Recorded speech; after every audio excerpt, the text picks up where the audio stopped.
Hello, Mark. Hello there, yeah, nice to see you. Nice to see you too. Again, so soon after the last time. Yeah, So, yeah. yeah. So Okay, everything I've okay? just got to say, yeah, yeah, fine. I was, yeah, because we got to wear headphones for this, and we like Yeah, every time I wear headphones, it reminds me of that we put out a single because whole world's down on me yeah. Really good in single. 1980, and on the front I'm wearing these headphones, and my head is the sort of same shape, so it looks like I haven't aged a day No, in 50 years. no, you haven't, Mark. But at the time I had a Sony Walkman. I don't think there was many about. It was 1980. I had this Sony Walkman. Yeah, Somebody they wouldn't gave. have been common back then. But Yeah. how did you Well, a come by lot of that? well, we were working with part of where I was at the time. You know, the police started the band. The police Yeah, yeah. started getting bigger, and there was people going over to Japan and stuff like that. You know, I mean, at one point the police went to Japan to play gigs, and they Mm. came back with these bikes. Like I'm talking about the Yamaha bikes. They gave Yamaha, whoever it was, gave the police free bikes, free motorbikes. Really? Like, and not just tiny little things like the big, you know, the real like super duper, like really massive, you know. Oh, right. But Okay. I don't think they could even ride motorbikes, but they just gave, you know what the Japanese are like. They sort of like chuck, well, they used to chuck presents at people. I know. Like, I've met a very, few very, Japanese yeah, people over the years, and yeah, always carrying presents. Anyway, but I don't think any of the police, the band, you know, Stuart, Sting, or anybody else actually drove a motorbike. And so what did they do with them? yes, well, I know Harry, who was our sort of manager and helped around the office and that. He used to ride one of them because I Right. know that once I had a ride. We went to a gig, probably only a few miles, but it was the most sort of scariest thing I've ever done is to sit on the back of one of those Oh, right. while Harry was sort of like, you know, throwing it up Park Lane, round Marble Arch, and I was like hanging for dear life on the back. I was like, never again. I think I got the bus home or something. I couldn't stand it, you know. Right. Okay. So Yeah. yeah. I, Anyway, so the Sony Walkman may have came from that sort of police it connection it where they were sounds giving possible, doesn't those. it? It sounds feasible that Yeah, it could have done. yeah. So I was as they were getting more famous, I was getting less famous. We sort of half at yeah, that point. I was just going to I mean, ask I you. was there in 1978 at the March. We played the Rainbow. We supported Spirit, and Alternative TV was second on the bill, and the Police were last on the bill. So that was Oh, when I was best place just, for you them. know, I was just there. But then suddenly they got more successful, and they Yeah, sort of went up there, and I was like, well, you couldn't even life's stand me up for cruel, so isn't long. it? Yeah. Life's just so cruel. Yeah, I ended up getting a proper job in WH Smith selling newspapers while the police were hobnobbing. Yeah, Yeah. exactly. I So think that's what I, yeah. what I, what I need to ask you though, I mean, you were talking about freebies. What freebies ever came your way from, you know, despite this happening? what actually came your way? Well, funny enough, that was like yeah, the Japanese are very. I remember we played the Roundhouse actually, and some Japanese people turned up. They were there, and Okay. they bought me a bottle of whiskey. They came backstage. Mm, Very nice to meet you. We're big fans and all that, and they gave me a bottle of whiskey. very Yeah, nice. I Yeah. mean, no one else. I got really drunk on it. On that, I think that was the night that was the night I tried to sort of get off with Wayne, as he was there, Wayne County. I tried to get off with Wayne County backstage at the Did you? Roundhouse. You didn't put that in the book. But So that anyway, it's James, official here. when he was still Wayne, no, he took me to the loo. He said he dragged me there. I was like really pissed. He dragged me to the loo and he basically said, like, "Are you serious? Do you want to?" And I was like, I think I took a realization that I didn't really want to. So You didn't have the inclination to no, I said no explore. thanks. But it was, I'm sure it was the whiskey talking. I'm sure. I'm sure it would have been. Oh well, you know, maybe it was a close shave. So, um, obviously, we're not here. We when we met last week, as we do from time to time, Yeah, we decided to not dwell on the past, and already here we are talking about your gig with police and the police and Spirit, and your Sonny, your Sonny Walkman, and your early single, which is I think the reggae one, isn't it? Was that the whole world? Yeah, it's a cover of a Kim Booth song. That's right, yeah. And I really like that, but I know you don't like it. But anyway, we're not here to talk about any of that stuff. I've even got the music from this playing in the background. We're here to actually talk about what you're doing now. Yeah. And as much as I like reminiscing and talking about things from the old days, I think we should focus on what you're doing now. And this is the latest album from you. Yeah. And your collaborators, your Motley Crue, not Motley Crue the band, but your own Motley Crue, and this album, which is a CD version of this, which I also released on Fourth Dimension in late 2023, was it? I think it was. Yeah, October, November. Yeah. So the CD version came out a month and a half ago. Yeah, something like that. Yeah. And it's marked, it's distinguished from all of your, or most of your other material as ATV by the fact that it's instrumental. So can you explain why you went that route on this material for the album? Why did you, the CD has got one song, one piece of music, Never Went to Art School, which does have your vocals on, but obviously that's a bonus track to this. This is completely instrumental. I think there's even one track without even your involvement on there. Yeah, but I'm sure you're still involved from the wings, but like directing. I'm a sort of you're it's only one the Miles Davis of the operation. I like for both but for both the fact that I don't have to be on every track, plus the thing about the lack of songs, it's because I sort of always approach music in quite an honest way.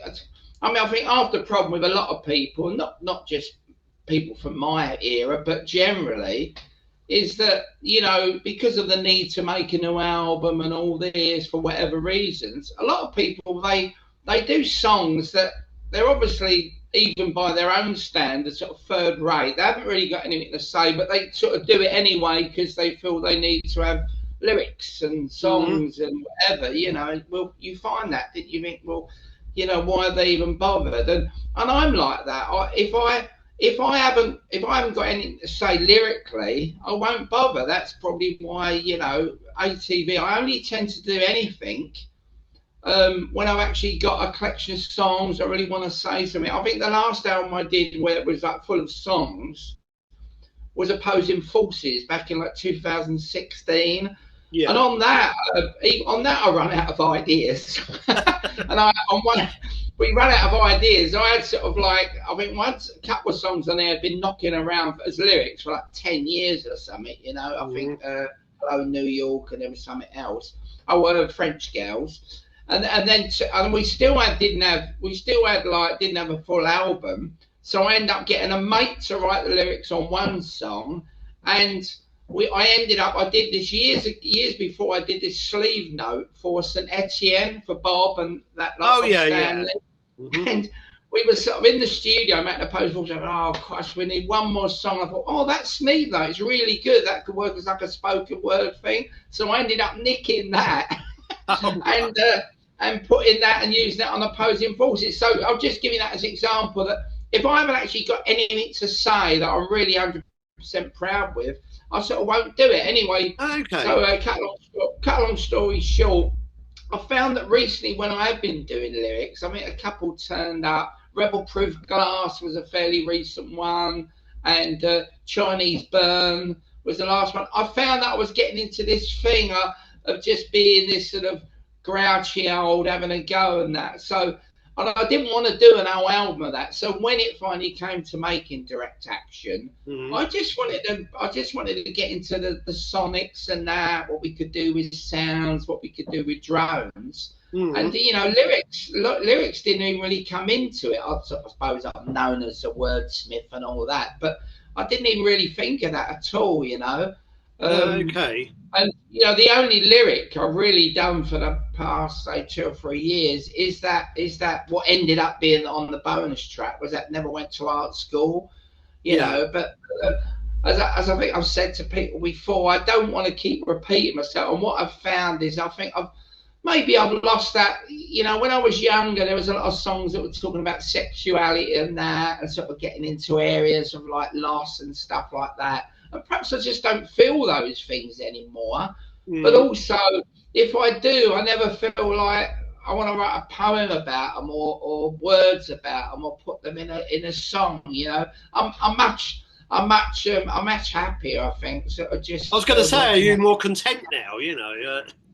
Well, possibly not that, but one thing that has happened, and I've mentioned it to yourself before, I think, and other people, is that I found myself, if I do write a lyric, I end up turning to this, like, which, you know, I'm really trying to avoid, is this sort of angry old man who's, like, basically saying, it's not like the old days sort of thing. I think there's a problem with that. It's like, I see it in other people of my age that are still in sort of punk bands and that, is that their newer songs, they sound like the same stuff they wrote when they were 19. You think, oh, well, you're 69, you paid off your mortgage, you've got grandchildren, you don't feel like that. Like, you're not up against it. Society's not got your back against the wall. There's a little bit of dishonesty, and I'd like to think, I think ATV, the fans that are left, the few of us still straggling. Yeah. I think that, you know, one thing they will say about it is I always seem to come across as honest about what I say and what I do. There's an honesty there, which I think goes right through. So I'm not the sort of person to come out with some, you know, pat lines about, oh, we're up against the wall, it's time for us to fight. You know, you hear like 70-year-old blokes sing something they say. When they sang at 19, it makes sense. They were signed on the door. That's how they feel as well. Yeah, of course. That's right. But now they're sort of going through the motions and that. You know, we're still living in a world where you don't matter. It's like, what are you talking about? You know, you daft sods. And I don't want to become that. So I just I mean, if there's something I want to say, there's a lyric I want to put across, do it. But I'm quite happy making instrumental music, really, you know. I sort of listen, actually, most of the stuff I listen to now is instrumental. There's very few songwriters. No, I can't think of one that songwriter for the... I mean, I like a contemporary band, something like Ulva. I mean, their lyrics are just like, I don't know, lists of sort of clever lines that make them sound all worthy and that. There's no great lyrics there, or I can't think of anybody for years that I've really admired lyrically, you know, at all. But that's an interesting point. Is that, have you ever followed anybody's lyrics? I mean, I think they're an important... but I'm not sure you're into it. But, you know, a lot of my time I was spent listening to people like Bob Dylan, Neil Young. Neil Young, like that. Not Bob Dylan so much. I can't stand his voice. Lyrics do come into it, you know what I mean? And you feel they are talking about stuff. Oh, of course. Lou Reed and that. So I like Lou Reed. As I say, I don't. If I did try to write a song now, I just don't think I like the sound of it. I'm much sort of happier just leaving that side of me. You know, just leaving it beyond. So in a way, it's kind of affording you the opportunity to explore something you've always been interested in, which is, you know, alongside perhaps your old love of people like Neil Young and Lou Reed and Bob Dylan or whatever. I guess you still like those people or hold them up somewhere, but at the same time, you've always liked avant-garde music, haven't you? You've liked, you know. Oh yeah. We've discussed your love of Throbbing Gristle. Everybody knows about this and your relationship with Genesis P-Orridge. Yeah. But Throbbing Gristle is a good example. I was talking to someone the other day about that, and you know, there's still endless stuff about Throbbing Gristle, and Cozy's got a Cozy Family too. He's got a new album coming out. In fact, there's in the Wire magazine, there's an interview with Cozy, and of course, and you'll hear stuff about Jen and stuff.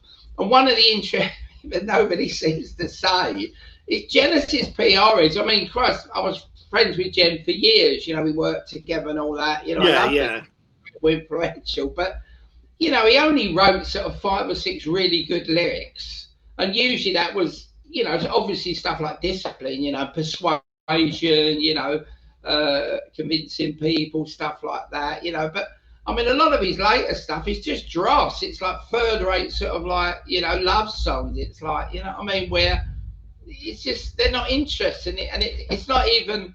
I mean, you hear people talk about usually newcomers to Gristle as though there's some dangerous thing. Oh, Gristle, yeah, really. I mean, they can't have heard White House, these people, because the way they talk about, and then you find out the album they're saying this about, it's like 20 jazz funk greats. That's probably the mildest thing, you know, lyrically and thematically that they ever did. You know what I mean? Yeah, absolutely. Like, so it's like, but nobody seems to. I've never had anyone say, "Yeah, oh, I'll be the first to say Genesis PR is just these songs are rubbish." You know, after that initial run, you know, maybe Discipline's the last interesting thing lyrically I did, and there's not many words in that. But all that other stuff, it's like it comes across as just sixth form poetry sort of thing. You know what I mean? It definitely wasn't for me. It definitely wasn't one of Genesis's, you know, major sort of skills or attributes. No. I don't want to get into that. I don't want to get into a situation they go, oh, here he goes again. He's droning on again, and he's doing another sort of third-rate Nasty Little Lonely, or a sort of, oh, I'm not splitting in two, not those themes again. You know what I mean? Because I'm a person who honestly thinks if you put something. I mean, for example, a song like Splitting in Two that talks about, you know, depression and talks about, you know, finding one's way, perhaps that schizophrenic sort of thing, you know. You know, I think it's a pretty good attempt at putting that across. You know, of course.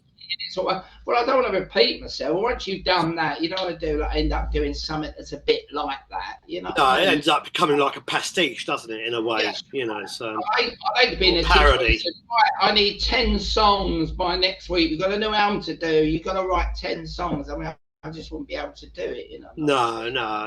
No. I can appreciate that, but so I guess this is the way forward for ATV at the moment, to do more in the way of instrumentals and just I mean, I'm not going out there, which to a lot of people's annoyance that I work with, I'm not really going out there to sort of make new friends or to, you know what I mean. I was joking the other day, and you know, I saw this crumpled grin. I won't say it was, but someone who works in that, and they had this crumpled grin after I sort of said, you know, my ambition is to, you know, to keep playing until there's just one person that comes to see us, you know, the last person finally comes to see, because I sort of drive them all, because I honestly think, you know, because I don't suffer from all the bullshit, you know, the sort of like, oh yeah, it still matters and all that. It honestly doesn't matter. It doesn't matter that ATV make any more music. It doesn't matter that ATV do any more gigs. There's almost, who said that? Stop the music. Quentin. I finally agree with Quentin and Chris, you know. Oh, Quentin, right, yeah. Stop the music. There's too much. And there is in a way too much music, because for one reason, most of it is probably third rate, you know what I mean? But the other thing is that there's so much. That's always been the case. Wade through it to find out those real gems, you know, they're buried. I mean, I bought, for the first time in ages, I bought the Wire magazine to read the Cozy interview. You know, quite interesting. You know, it was interesting what she's doing.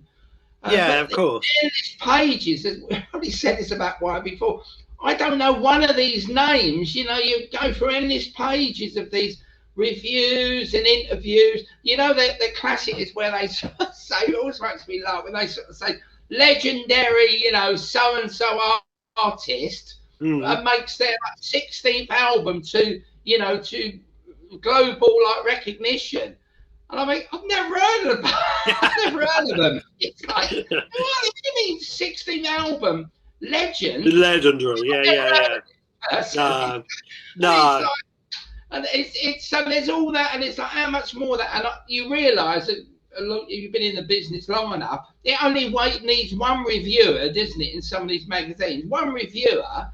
If you're lucky that they really like your album, then it gets bigged up. You know what I mean? It's not like the sort of Well, it does in a way, but at the same time, I don't know if there's much traction now with from reviews. You know, certainly. Well, certainly, I haven't. I read the whole of Wire, I looked at all the reviews, you showed an interest, but there's not one thing in there. I thought, well, I'm going to go and find out what that's all that about. I'm going to go and check that out. Well, I might do now and again. I tend to depend on podcasts really for new music pointers, and most of the new music I listen to is old music. You know, I've said before I prefer digging into old Cosmiche and avant-garde music. And, absolutely, so much out there, isn't it? There's so much out there. There really is, yeah. But in relation, stop the music now. Stopped it now. Yes. I was just going to say, I know you don't want to talk about this, but that was reviewed in the Wire. The book that we did, this was reviewed, and Cargo have still got, I don't know how many hundreds of copies, but they've still got a few hundred copies sitting around. We didn't print that many in the first place. No. 500, 600, I think. I can't remember exactly. But just to emphasise where I'm coming from, I just don't think a review in the Wire or whatever does much. So in a way, it's kind of... It doesn't have that effect of people wanting to go out and buy the stuff. It doesn't have that sort of... It doesn't have that same... Well, no. I think you can have a huge feature in the Wire and, and it won't shift records. No. Or not many. There might be a little peak of interest, but... I mean, for me, obviously, because I've been doing this since 1977, music, there always was a sense there, and I think we took it for granted in a lot of ways, like because of Sniffin Glue, and when I formed ATV, straight away we were getting written about. We didn't have to try to, find people to review our gigs or our records, because I was always already a bit of a name. I think it did matter then, because you had the alternative chart, you had the new wave chart. Oh, absolutely. There was that immediate. Because they were weekly as well, you could put a record out, have it reviewed, and then people would be able to go and buy it, and Action Television, whatever. So there was that immediacy, but again, it's down to the fact that there's so much now, isn't it? And there's so much choice, this, that, and the other, and all formats. Absolutely. I mean, let's face it, people try all these gimmicks, didn't they? They still put out multi-coloured this, and you haven't seen the packaging on this one, and they're all, I guess, a way to try to get people to buy the thing physically, obviously, I understand that. Vinyls and that, but yeah, I understand. I understand why people are doing this. Oh yeah, no, so but I can still. It's like I wanted to check out the other day. Who was it now? I forgot it was, but it was someone who I bought an album of in the past. I think Julia Holter or something. Something like that. Okay. Sacred Bones or something. But anyway, I sort of thought, oh, look, let's see if I can hear a track, see what it's like. And the whole album was on YouTube. Oh, yeah. And it was all you had to put up with. There's a couple of ads. Yeah. And there's no incentive to buy the CDs there. There's no incentive for me to buy it. But that I don't know. It's bad thing. You're not helping our cause here. I know, but that's not available on YouTube in its entirety, is it? No, that's true, but it's only probably a matter of time. What you find out on a lot of these things now, as new albums, they just let it be available. Because they know that these artists know that they will become available in due course. They do it themselves. They take control of it. Yeah. Yeah, but I would argue for CDs or CDs especially, or the audio, the sound of a CD over whatever it is I'm hearing on YouTube. I'm not an audiophile, so I don't particularly care, but not that deeply anyway.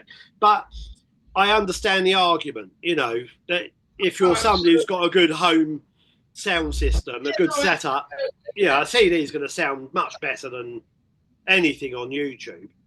So I do understand that, but at the same time, most people don't care about that side of it. They just want. Don't, you know. Nah. I haven't even heard stuff. A lot of people go on about stuff. They haven't even heard it properly. You know what I mean? Oh, great news! This, and I know it's a corny thing to say, but it's still got to be seen. How the hell have you got a chance to listen to all that stuff that you say is brilliant, and listen to all that stuff you're, saying this is great, that is great? Have you really listened to it? People haven't got enough minutes of the day. It's like, this is almost like my old man. It's like my old man's head's going here. Yeah. But, I'll say this once and then I'll stop talking about this. Then we got back in the day, we bought the new Rory Gallagher album. Yeah. I think probably when I was doing my Saturday job in the co-op, it was probably, I probably bought one album every couple of weeks, if that, a month probably. So when you bought your Rory Gallagher live in Europe or whatever, you played it to death. You played it to it, it was like white, It was like the vinyl was knackered, Yeah, of course.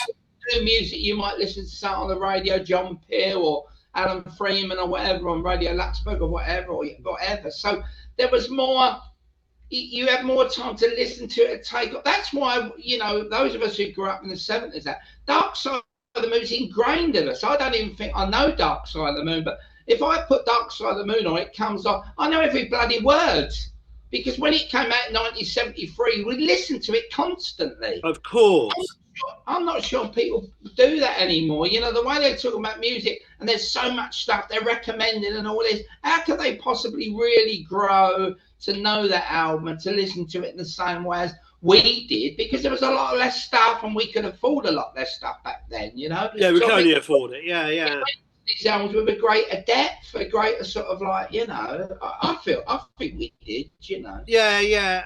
Sorry, I'm just getting the 10-minute before the end of the recording warning. So I agree. Really? I agree. Yeah. It's flying by, isn't it? We could always cut off though and come back and do another part. I could just set it up for about 15 minutes later.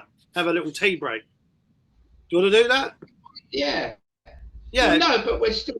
Yeah, we still got some minutes. Yeah, we've still got eight or 9 minutes. So shut me up just because I'm talking about the old days again. Yeah, see, this is something you specifically asked me to avoid. No, hold on. No, I talk about a specific thing about the old days. Yeah, okay, that's fair. I never mentioned Rory Gallagher before.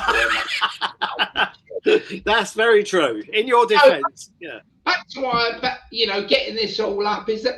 So it's an interesting feeling. I will only make music now if I really want to do it, if I've got something to say. And it's nice to be asked to do stuff by yourself. And for example, recently we did the live cut single. We did two.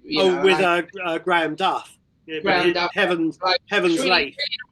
Really nice to be asked, because I always look, when the label asks you to do something, you look at what else they've done. You think, is this some nutter or something? Can I relate to this? And he's worked with Cozy, he's worked with Brown from Wire and that. Oh yeah, of course. I thought, it's worth doing, and it's a pleasing. It was very short run, and it sold out in about 3 hours. But yeah, absolutely. Yeah, it was nice to do it. It was nice to put again as an artifact. It was a nice thing to do and put together. Everyone involved enjoyed it. We got the designer I worked with, Radley, involved and that. So it was a nice thing to do. I'm still waiting to see a copy. Graham had forgotten to put a copy in the post to me. I chased him the other day, and it's on its way now. I'm looking forward to it. So I don't need to rely on you for a copy. So but again, this points to the advantage, an advantage physical formats have for me at least anyway, over digital, because you've got the whole package, and the tangibility of it as well. I like all of this, I like, because I'm not so convinced about, as we've spoken before about the vinyl thing. I know there's a load of people in there that are fans. But when I actually heard, what you've just held up, when I heard that version, I just thought it was incredible. I was like, wow, I'd forgotten. It was because there was quite a bit of distance. since I heard it in a sort of that form. I just thought, wow, I was really proud of it. I thought that is terrific. And You should it really has. I mean, that last track, the bonus track, you know, the vocal track. Yeah. It's sort of title together. It really makes it work. You know what I mean? I just think it sounds absolutely. I just wish more people could bloody hear it, and you know, more people would go out there and buy it, because I think they'd find out it's probably one of the best things that I've done. You know. Yeah, we need to get it all on YouTube. Good idea. Put the whole album on YouTube. No, let them put their bloody hand in their pockets. Yeah, I agree, Mark. Now, this is a good point, a good place, rather, to maybe, because I think there will just be a few minutes. Do you want to come back and do a part 2 so we can do a little discussion about Otto and what you're doing next with ATV? Have a little tea break, and I'll set up another meeting for about 15, 20 minutes time. And that way can be a little intermission, you know, if you're in agreement with that. And then we'll just come back in with a part 2 for another 20, 25 minutes. All right? Okay, fine. So I'll set up another Zoom now, all right, for 20 minutes time. Okay, mate. All right? And then here we are again. So, before we got rudely cut off by the time limit on Zoom, we were discussing... Yeah. Well, we were talking really about ultimately why you have gone the more instrumental route. But what I wanted to ask you, I've got 2 questions actually. Firstly, although you said you're not writing much now, and you explained why you're not, do you, at least regarding your work in ATV, do you still write anyway, generally outside of that, or not really? No, not at all. No. I'm not really interested in writing it. Okay. I'm all wrote out. Okay. So no, I'm not. I'm not interested at all. Really. I don't know. There's a little bit of action. There's a little bit of in a way, I hate to admit this, I'm still really interested in a lot of stuff, but it's usually stuff that's not anything to do with me, you know, it's just stuff I like, you know, whether it's the book I'm reading, some of the music I'm listening to, you know.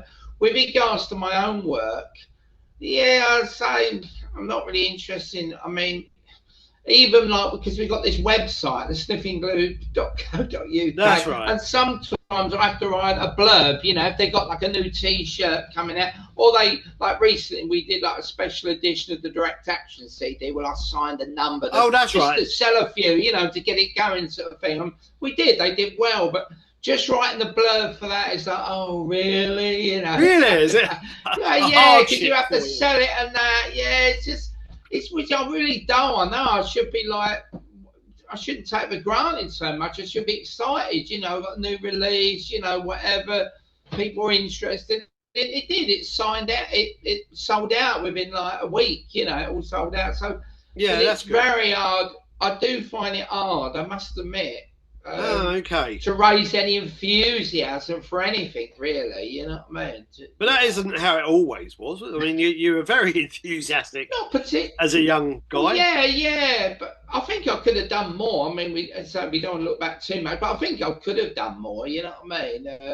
You know, I mean, you might think, well, there's a load of stuff out there, but it's, there's a lack of, I think that's the way it's interesting. I mean, most of the things that I'm doing now, like I could say that for a Direct Action and also the lathe cut, you know, 2 tracks, Burning Plastic was one of them. The B-side was called Machines. They're both tracks, they're both pieces that that I got inspired to do by my colleague. I work with a guy down here called Gareth Matthews. Oh yes, yeah. And you know, he does a lot. He's done a lot of what they call field recordings, where he records, you know, the buzz of a computer or a concrete mixer, or I do lots of that myself. Yeah. Well, yes, smashing a radiator with a hammer that actually turned into Cornelius C on the album. You know. Yeah, of course. You know, he was doing. So he does all this stuff, and that usually gets me going. That's a starting point. So a lot of the stuff. So there's either that, or me and Gareth, we went for a bit of a Derek Bailey obsession, where we'd sit in the front room with these cheap acoustic guitars and just like improvise, you know. Yeah, and again, not playing. Out of that came, well, not playing, but you know, working these sort of wibbly wobbly sort of ways to. Yeah, I've and that got ended a few up again. That albums. ended up being 2 tracks on the album again, Causeway Head, and the other one's Free the Nipple. I mean, Free the Nipple start with just we called it Guitar Musings. I mean, how pretend to say guitar music, but that turned it Free the Nipple. You know, that's what I like, is that you build up that, and I think that's what I like doing. I like putting these things together, whether it's directing or the art. Because Dave, who produces our stuff now, Dave Morgan, who's like brilliant what he does with our stuff. He's like I'm the ideas man. You know, he calls me the ideas man because I do like try this, try that. You know, I always come up with all the titles. I won't call them song or titles because they're not really songs, but the titles of the pieces. Yeah, of course. I always come up with the titles, you know, to give stuff context and all that, you know what I mean, to give it. So you got some. It's amazing. That's one of the really interesting things about working like this. As I just said, we did this sort of guitar noodling, which we ended up calling Guitar Musings, you know. But then he goes down the line, you know, we sent the guitars to Dave, and then he got Cos Chapman involved, he got Ruth involved. And then I thought, oh, I have to come up with a new title. So then Free the Nipple. Again, you've got all this musing, this sort of improv. Once you call it something like Free the Nipple, you know, people, that sort of fires off ideas. Oh, that's a bit edgy, that. What's all that about? So you get these connections, and sometimes by just giving something a new title, your imagination. I'm the same when you listen to stuff. You listen to something with you sort of think, oh, this is great, but I wonder what I'd think of it if it was called something else. If it wasn't called like, you know. I understand your point. You know, so I quite like the idea of, that's the way I've been working the last year. It's just putting together these ideas, giving them no. I mean, the hammer, you know, the opening track. Yeah, of course. The hammer. It's like, oh, hammer, you know, that's interesting. And you just listen to the track, listen to the contributions, you try to sort of focus on something in it, hence the hammer in that, because there's this somewhere in that mix, there's a boom, you know, there's a big sort of like, and that's right, quite an imposing against the hammer. So that's what I like doing with the music now. It's like I was, I know it doesn't matter to anyone else, but I noticed on the Lathe Cut we did, which is the most sort of, I mean, it's just experimental stuff, but I put songs, both songs written by both. I thought they're not songs. I don't know how you describe them. They're sort of pieces of music, pieces. Compositions. Yeah, they're composite, possibly. Yeah, although we didn't compose them, they just they're improvised, aren't they? Yeah, and that, well, both of those tracks started off again with Gareth. One was like, Gareth was a brilliant one he recorded in his office, where there was a drawer, a squeaky drawer, like a filing cabinet drawer, that had a set of keys in it. So, you know, and squeaky. I love all those kind of sounds, you know. That's an intro. So we put that down, and then we layered it with synths and that, and then that became Burning Plastic. You know what I mean? Again, we'd done this. Something else happened with this, where we set like to these cassettes or some sort of art thing, and that where the Burning Plastic idea come. You put the two together, and it's like building up these layers of ideas, sounds, and that, and they end up being a finished product. You know what I mean? You sort of stop them in time, because in a way, gosh, this sounds pretentious, but in a way, they never stop. You know, they never stop, because they've got this sort of life of their own. But you sort of give it, all right, you stamp it, that's it. Burning Plastic, that's it. Move on. You know, you move on to the next thing. You know, so that's the process. I mean, one track, the B side of the Lathe Cut is all machines. I mean, why it's called machines, I don't know. You know, again, it's but again, you try to think what it sounds like. You know, where you're heading. So at some point, you thought it sounded like machines. Yeah, machines, and but then, so you take this sort of random sounds. You know, say field recordings, scratchy violin, you put them all together, you layer it, and then, you know, once you give it that title machines, you sort of, in a way, you give it that overall concept, you give it that label, and then that's the way I like working now. So there's no great, it's interesting. I mean, I really don't know what the next album's going to be like. I sort of want to give it, I was talking to you before about trying to actually start working on, which people have asked about over the years, is vibing up the scene. I went part This is what 2. you told me, yeah. Well, yeah, but I've never thought of what part 2 would be, because it was always a gag. The idea I know. of part 1 was a joke. It's, as is on the rear of the vibing sleeve, there's a photo of me and Dennis Burns holding a gold record. Again, it's a joke. Of course. Oh. We in front of us, sort of, that must be him and just cracked that record, because we stuck a depth of fancy. But again, it's a gag. It's not like, although Vibing, I suppose, could be seen as a really serious album, and it has got serious themes on it. We still got that sense of humour that we're just playing with stuff. Definitely calling it part 1 was definitely. I had no idea that it would be part 1. But then, of course, now you've got that and it exists as it does, Vibing Up the Scene, part 1. You think, oh, what would a part 2 sound like? Mm-hmm. How would, if we approach that, where would that lead us? So that's a project I sort of feel like, working on. Yeah, because it'll give us those themes.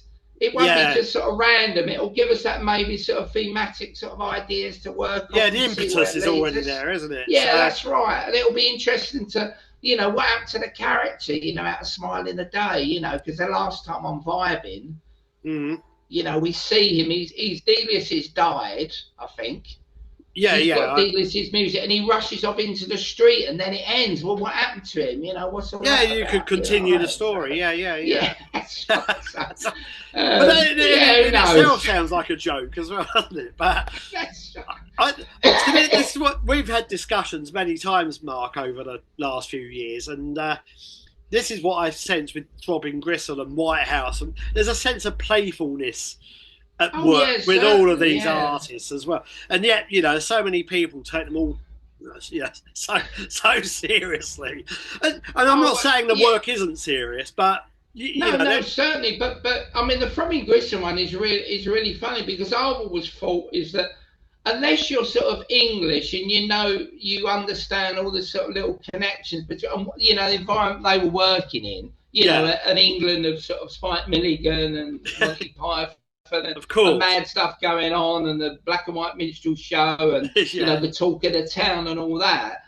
You just wouldn't get it, you know what I mean? Because they're so English, and it always interests me. Like I said before, is that when people now, maybe they're in their 20s or 30s, and particularly if they're not English, they've got this, and they listen to something something's just going to go over here, isn't it? Yeah, and it's just like, and again, because they've heard that Throbbing Gristle is saying, oh, it's dangerous, it's sort of subversive and all that, they read all this stuff into it, and it's like, after stuff they say is, oh yeah, really like edgy and all that.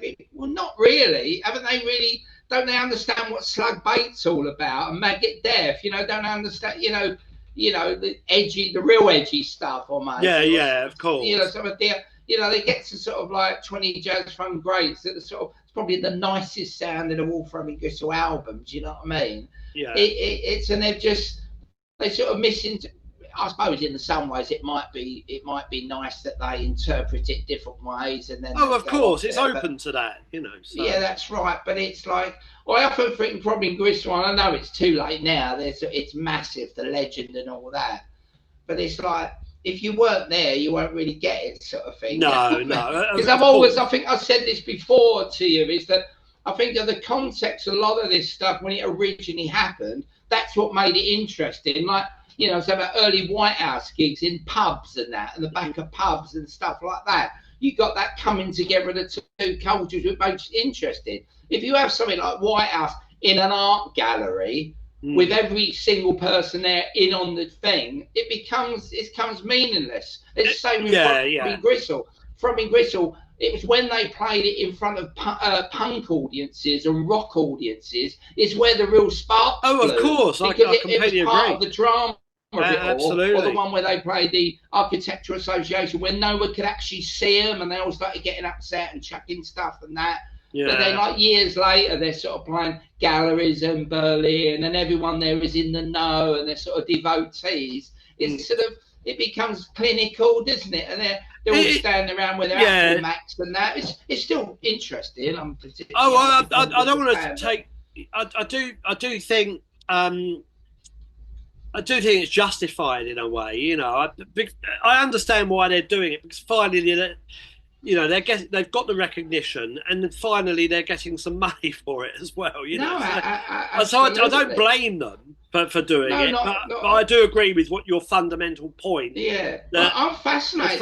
I'm fascinated by the those last years. I mean, I've just bought that bloody massive box set of a Mute they put out. That it's the Berlin, Throbbing Gristle Berlin.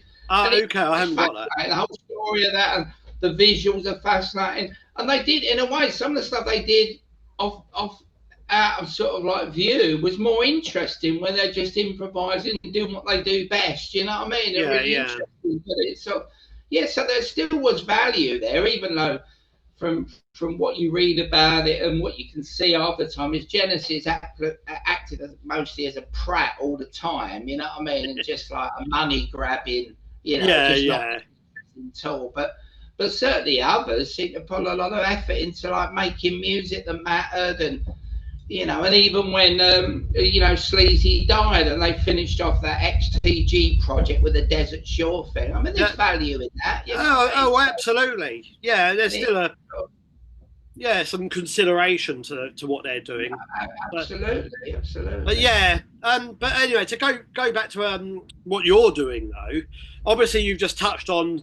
We could talk about Throbbing Gristle and whatever all day, but to go back to ATV, you just outlined the fact that there might be some more work coming. Perhaps under the umbrella title, or even based on the original ideas in Vibing Up the Senile Man. Certainly. So this would presumably be a lot more in the way of instrumental work. In the meantime, of course, we've also got my event in London in October the 25th this year. So it's getting closer and closer. And you're going to be playing that again. I always invite you because I find you really amenable. That's a compliment. So you're. I don't think that's a good thing, though. I don't think. Yeah. Well, you're amenable to me anyway. So and we work together, and you're a good live group, and I think it just works. And whoever I put on at my events in London, this will be the fourth one. Whoever I put on, if you're involved as well, it just seems to because you're usually on, you're always on last, and it just rounds off the night nicely, Yeah. So what have you got in store this year? Because I know we've discussed what you've got in store, but one of the things I've learned about it, funny thing is about this is that I think because of the problem, one of the problems I've got is more of a practical problem about making music is that, as most people know, yourself, I live in Penzance in Cornwall, that's miles away from anything else. And most of the people I collaborate with, particularly on direct action, although Gareth is down here with me, are up in London and St Albans and that, so it's very difficult to get together. So when we do these gigs, I mean, one of the things that does frustrate me about them is that we sort of have to start from scratch because I don't get time to rehearse very much because of the travel and the expense of it all. I don't get time to rehearse. We end up doing sort of one or maybe two rehearsals, and it's all a bit chucked together. Right. So I'm not entirely satisfied, with what we've been doing live, particularly. You know what I mean? Okay. We still end up doing a good show and all that, but I'd really love to do direct action live, that sort of, the sound. Of course, yeah. But it's just the thought of trying to get it together and all that is so, but I'm still interested in playing live, now and again, one gig a year in London will sort of do me. But but what we got to explain what we're going to do in October is that we decided, I suppose it is a bit of a compromise, but it's sort of making using a compromise, but turning it into something that's really positive because, I've done so much material over the years, some of which is really good to play live, but there's very little chance of it being played live, This sort of stuff I did in the 80s and 90s and all that, that's sort of been left by the wayside. So what we decided to do at the OTO is to sort of do a a set that's sort of not really a greatest hits, but it's like an anthology of all different aspects of what we've been doing, right from 1977 right through to like 2016. Okay. So there'll be a couple of tracks, early tracks, but then there'll be a couple of tracks off of a couple of songs off of Strange Kicks. Oh, that'd be nice. Of spins off a Peep Show, Dragon Love, and right through. So that's what we're aiming to do. So rather than to attempt to do something like the direct action sound with all the sort of electronics and the tech involved in that, rather than sort of do a third-rate version of that, decided to concentrate on some more guitar-based songs. So I just hope people appreciate. I mean, there's a couple of people that come to a lot of our gigs. I know that they will really like it. I think secretly they'd actually prefer it than the sort of weird stuff. You know what I mean? So that's the idea, is to do, because I'm not sure these songs are ever going to get played again. So this is probably like I reckon it's probably the last time you're going to hear like Ancient Rebels live. And, okay. You know what I mean? Scandal, from Peep Show and stuff, and even things like French Girls from Opposing Force. I reckon this is probably in October, Cafe OTO. It's probably the last time you'll hear any of those songs played live. Right, okay. So that's the idea, Yeah, but you still enjoy playing live, don't you? Oh God, yeah. Well, there's certain songs. When I was thinking about what songs to do, that I really enjoy singing. They're just great singing songs. They're great to just stand and have a really good band behind you, just to sort of perform. And I've sort of missed that in a way. So this is the idea of this. So I won't be playing any instruments. I'll just be singing, and I can just enjoy, being the singer, putting the songs across, really getting into them and that, Because it's marvellous. I know I'm saying this about my own work, but there's some marvellous songs of it. And they're great to sing. They're great to perform, but you can't do everything. I mean, to perform a song like, Ancient Rebels, as I say, and Scandal as well from Peep Show, I mean, that's incredible live. And to get on top of that riff and that, and to be able to sort of work that is really, I'm really looking forward to it, you know what I mean? Because there's part of me, as I say, because we don't play live very much, that this is probably the last time I'm going to get a chance to do that, you know what I mean? Because, I don't think, I've spoken to you before about this. I don't think there's much chance of me doing a similar thing again. You know what I mean? It's like, that. So this is probably going to be the last time of that. So you're just going to be devoted to recording from now. Yeah, but if I do a gig, it will just be me and something I'm twiddling with or something. We don't want to know about that. In the corner of an empty art gallery. I mean, we played a gig down here. We played a gig the other day, me and Gareth. There's a really good venue called the Fish Factory in a place called Penryn. Mm-hmm. And it's not. I mean, there's a town Falmouth next to it, but Penryn is like this little place. I've been there. I think only about 12 people turned up, but it was good in a way. We were sitting at this table and we had our little cork things. We were going at we had the old backing tracks, the old Yamaha toy organ. So we enjoyed it. It was a good experience, but it was very like low key, low-fi. I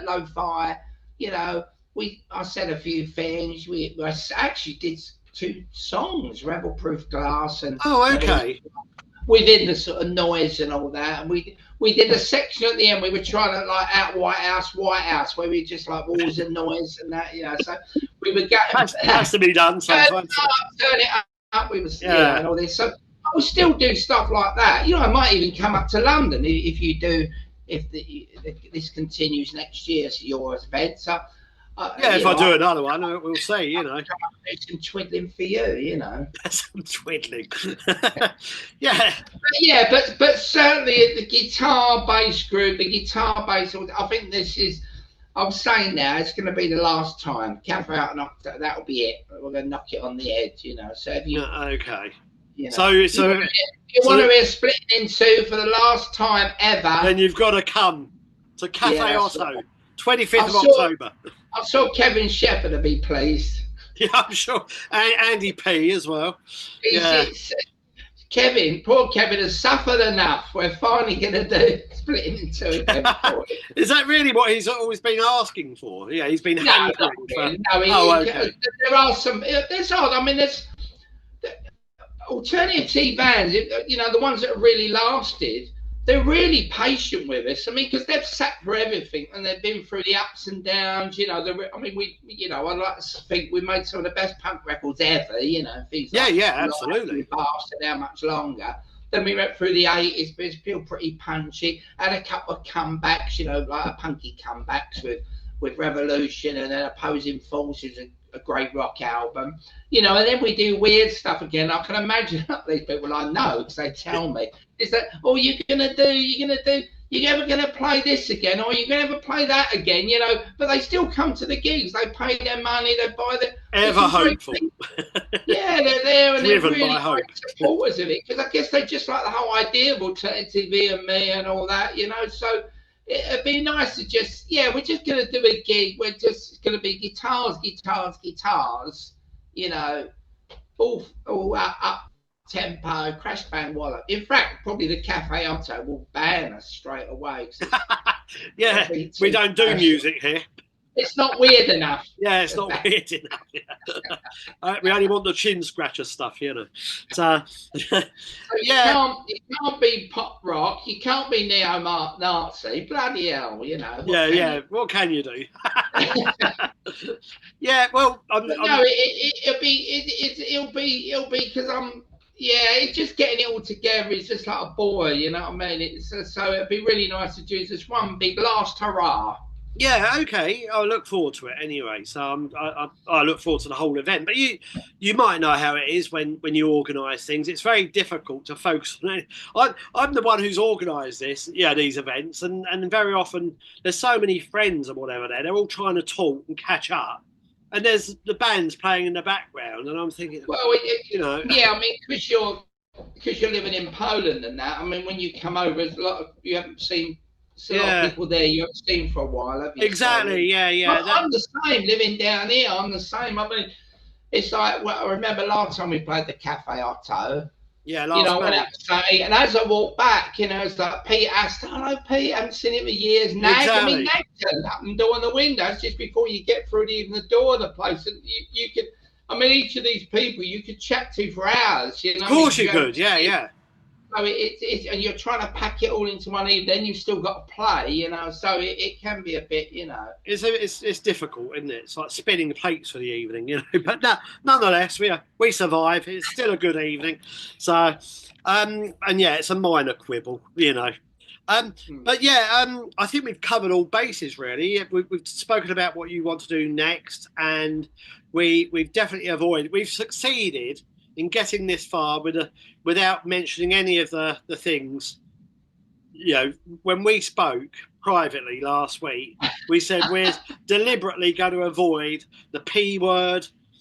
What else? Yeah, I mean, I think, and I need that in my life, not just in the conversation with you. I realise it's so easy. I mean, let's face it, not just in our little world or my little world about, you know, with or punk or whatever, and you know, the nostalgia thing. Just looking at the bloody news, you know, I'm one of the again, like most people now, you're shouting at the radio, you're getting so worked up about things you can't affect.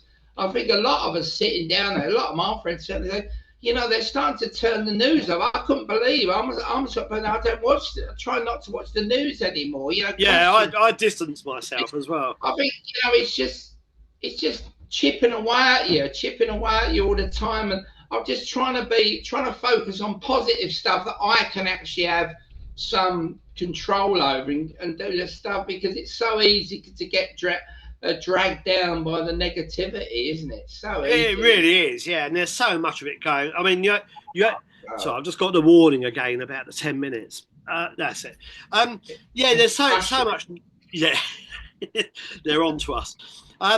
There's so much negativity, as you said, you know, and you only have to look at social media. I try not to even go there too much now. I just keep my hand in just to help promote what I'm doing, you know, with the labels and everything else.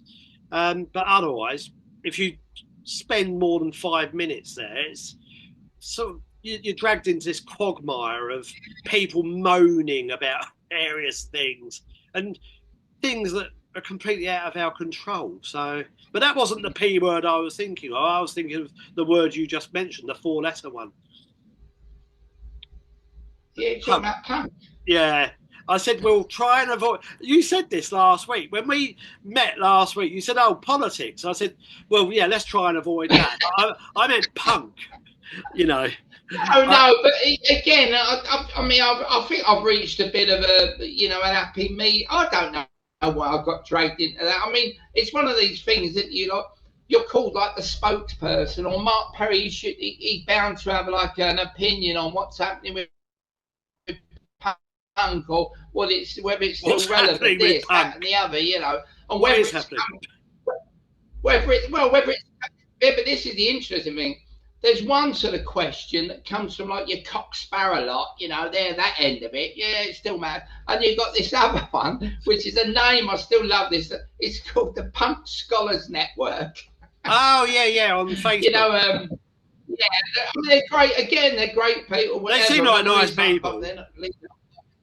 Yeah, at least they're not bombing Gaza. They're all right, sort of thing. You know, but there's been both sides of it, and I'm just in the middle thinking, what a load of nonsense. You know what I mean? Why are they still trying to? Who cares? Who cares? Just get on with doing stuff that you want to do. Well, obviously that is what they want to do, but it's just this academic slant to it. I know, and it's like, why are they still trying to just do something? Because, you know, it's always, I'm sure it's the doers, and it's the doers. I mean, they make the headlines, they make the history. The people get out there and do stuff, you know. Not the people who sit around trying to define what it means. Oh, and this, how has it changed? How has punk changed society? I mean, who cares? You know, let's just do another great album. You know, I mean, it's endless babble. You know, I mean, well, flared trousers went for a short while. You know, that's how it changed society. And people cut their hair. You know, and some of us old farts are still spiking our hair. I'm still sitting here because of it, I guess, you know. Well, I'm here because of it, ultimately, even though, you know, I'm a few years behind you. I still got something from it, you know. Yeah. So, but anyway, I think on that note, because we didn't want to go down that, you know, down that path. But I think on that note, I think it's been a real pleasure talking with you again here, Mark. And I hope maybe some people will actually buy it. There's still copies of this left. Cargo Records have still got some. There's the back. Should give it a go, because I know I'm talking about America, but it's so good. It's so good. It even impressed me. It's so, you know, it's really a great work. I love it. It's a fantastic record, you know, and you should be proud. I don't understand how people can produce work and not be proud of it, to be honest, you know. So, but it is a really good album. You know, unless they realise they are fakes if they're doing it for the wrong reason. Yeah, exactly. Believe it or not, some people still make things for the money now, don't they, I guess? Is there any money to be earned? What money where? I guess. I have seen some new things, you know, people do these things. I've got a new track out, check the video, and you check the video, and it's just daft. And you do often wonder how people they don't know it's daft, you know, they listen to it and there's all cracking album, cracking this, cracking that. And then you listen to it, you think, it isn't really. But again, people have different, you know, they come from different places, you know, it's like, not everyone's got the same idea about what's good, bad, this, that, and the other, you know what I mean? It's just strange. But it does, I do find myself a bit mystified sometimes about, you know, what people are trying to sell us, you know. Yeah, well, I guess that's a never-ending story. That's how it's always been for me. But I try to approach everything a little more openly, you know, open-mindedly now anyway. So I try not to be too harsh these days, because actually, life's too short. I was thinking of you the other day. I will say this actually, because I haven't had a go at anybody in this yet, have I? Have I slagged anyone off yet? No. But yeah, we'll have a catch up again soon, at least. Yeah, and okay, I think we covered it.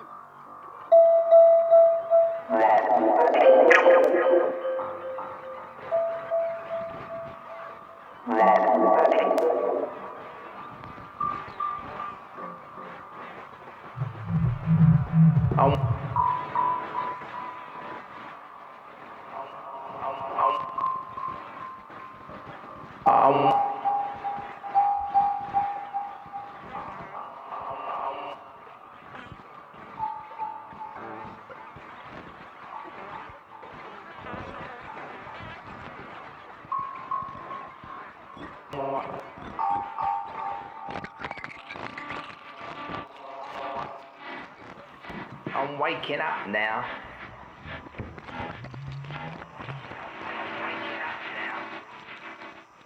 I'm finally in the loop, exclusive to those that hold the keys. And why is it so dark?